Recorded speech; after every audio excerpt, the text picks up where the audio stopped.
Number دو، نماز پڑھتے ہوئے مجھے یہ احساس کیوں نہیں ہوتا کہ میں اس کائنات کے رب کے سامنے کھڑا ہوں؟ مجھے اس سے ڈر کیوں نہیں لگتا؟ مجھے اس کی موجودگی کا احساس کیوں نہیں ہوتا؟ مجھے تو بتایا گیا تھا خواتین کی طرف سے سوال ہے، یہاں تو آ گیا کہ کھڑا ہوں، مجھے اس سے ڈر کیوں نہیں لگتا؟ مجھے اس کی موجودگی کا احساس کیوں نہیں ہوتا؟ اس کا تعلق ہے یقین کی گہرائی سے۔ اس پر حقیقت ایمان کے ضمن میں میری ایک کتاب بھی موجود ہے، اسے پڑھیے۔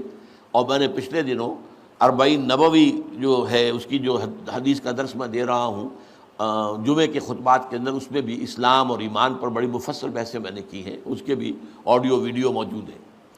ایک ہے ایمان جس کو آپ کہیں گے لپ سروس، زبان سے ہم کہہ رہے ہیں کہ ہم نے اللہ کو مانا، رسول کو مانا، قرآن کو مانا، کتاب کو مانا، نبیوں کو مانا، آخرت کو مانا، روز قیامت کو مانا، جنت کو مانا، دوزخ کو مانا۔ یہ ہے ایک سطح۔ ابھی آپ کا یقین دل میں قائم نہیں ہے۔ اس وقت تو ظاہر بات ہے کہ آپ کا قول کچھ اور ہوگا، عمل کچھ اور ہوگا، اس لیے یقین تو ہے ہی نہیں، یہ تو صرف قول ہے۔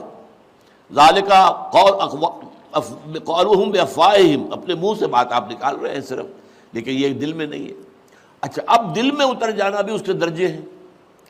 اس درجے اتر جانا کہ آپ ہر وقت یہ محسوس کریں کہ اللہ مجھے دیکھ رہا ہے، یہ ہوگا تو یقیناً پھر آپ کو نماز میں بھی لطف آئے گا۔ جیسا کہ قرآن میں آتا ہے فَإِنَّكَ بِأَعْيُنِنَا، اے نبی آپ ہماری نگاہوں میں ہیں، ہم آپ کو دیکھ رہے ہیں۔ جب بھی آپ مسلمانوں میں گھومتے پھرتے ہوتے ہیں اور تقلبک فی الساجدین، اور ان نمازیوں کو کے درمیان آپ دیکھتے ہیں کوئی کس حالت میں ہے۔ آپ رات کو آپ چکر لگایا کرتے تھے کہ کس کس گھر سے تہجد کے وقت قرآن پڑھنے کی آوازیں آ رہی ہیں، کہاں سے نہیں آ رہی ہیں، کون جو ہے میرا پیروکار جو ہے وہ تہجد پڑھ رہا ہے، کون نہیں پڑھ رہا ہے۔ اسی میں وہ واقعہ آتا ہے کہ آپ گزرے حضرت ابوبکر کے مکان کے پاس سے، اور مکان آپ کو معلوم ہے وہاں کوئی کنالوں میں تو ہوتے نہیں تھے، وہ تو چھوٹی چھوٹی جو ہے وہ جھوپڑیاں تک سمجھ لیجئے، معمولی سے مکان، بہت وہ ایک دو کمرے کے جو ہے کوٹڑیوں کے، کمرہ نہیں کہنا چاہیے، مکان۔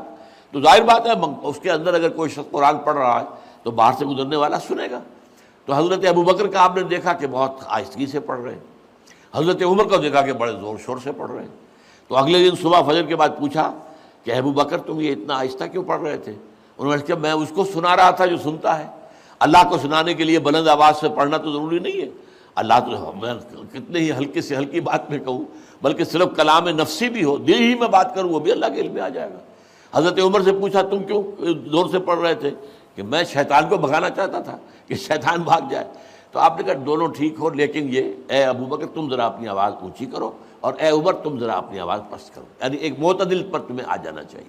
تو یہ معاملہ ہوتا ہے اصل میں ایمان کی گہرائی کا۔ ایمان کی پھر آخری گہرائی وہ ہے کہ ایسا یقین ہو جائے کہ گویا کہ آپ خود اللہ کو دیکھ رہے ہیں۔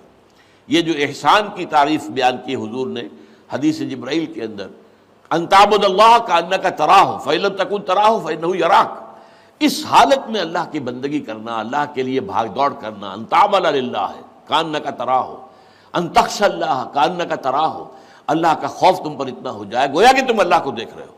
اب آپ اندازہ کیجئے کہ جب قیامت میں سارے پردے اٹھ جائیں گے، جہنم بھی ہمارے سامنے ہوگی اور جنت بھی سامنے ہوگی، وہاں بھی کوئی کفر کر سکے گا؟ تو ظاہر بات ہے کہ جب اللہ تعالیٰ کو دیکھنے کی حد تک کی کیفیت پیدا ہو جائے، یقین کا وہ درجہ، تو